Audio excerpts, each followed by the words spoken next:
About this morning, Dave Dunbar on Twitter says, why are you not asking the question, why is the government extending furlough when London is affected, when other parts of the country weren't going to get it? That is a question that we will ask. And Andy Burnham, the Mayor of Greater Manchester, has been talking about that on social media already. 16 minutes past 6. Let's talk to Matt. He's got the weather for us this morning.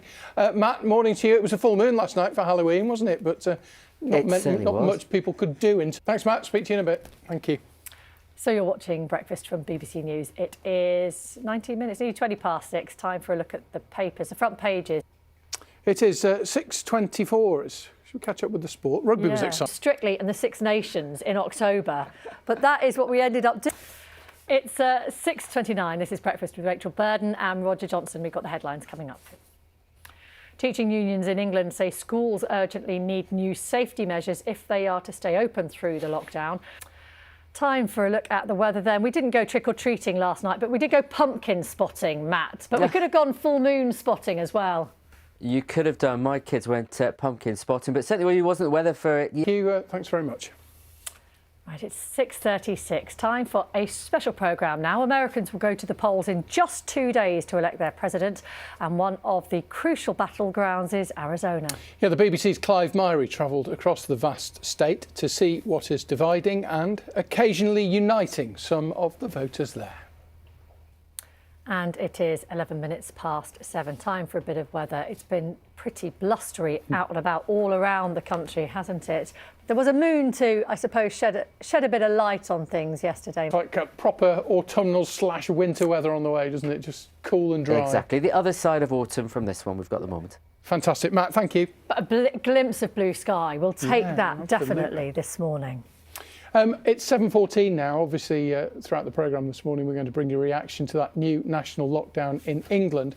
It's due to start on Thursday. A couple of people said, is it on Thursday? When on Thursday? It's 1 minute past midnight on Thursday morning, so Wednesday night into Thursday. There'll be a Commons vote on it on Wednesday. Well, we're joined now by the Conservative MP Chris Green, who resigned from his scientist Roger a bit later on about the numbers around this. He can explain more and give some context into those different graphs that we saw yesterday. In the meantime, we're going to speak to someone from the Labour Party.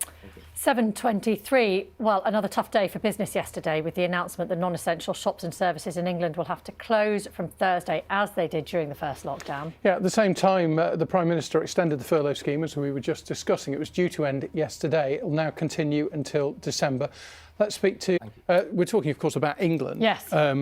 That's where this lockdown is, because the Welsh Government, Northern Ireland, Scotland have their own particular plans at the moment. The Welsh Government says it won't change its coronavirus plans in response to yesterday's announcement for the lockdown in England. Wales is halfway through its own 2-week lockdown, the so-called fire break, with restrictions to end next Monday. The Welsh Health Minister, Vaughan Gething, joins us. And it's just approaching 7:45. Good morning if you've just joined us. Let's catch up on the sport. Jane is with us this morning talking rugby. Right, 7:47 now. We're going to talk about the other big story of the day, of the weekend, really, in addition to all the coronavirus lockdowns and rules across the UK. And that's the death of Sir Sean Connery. We're going to reflect on his life, his work and his passing at the age of 90 was announced yesterday. In a moment, we'll speak to 2 actors who knew him well. But first, let's take a moment to look back at his extraordinary career.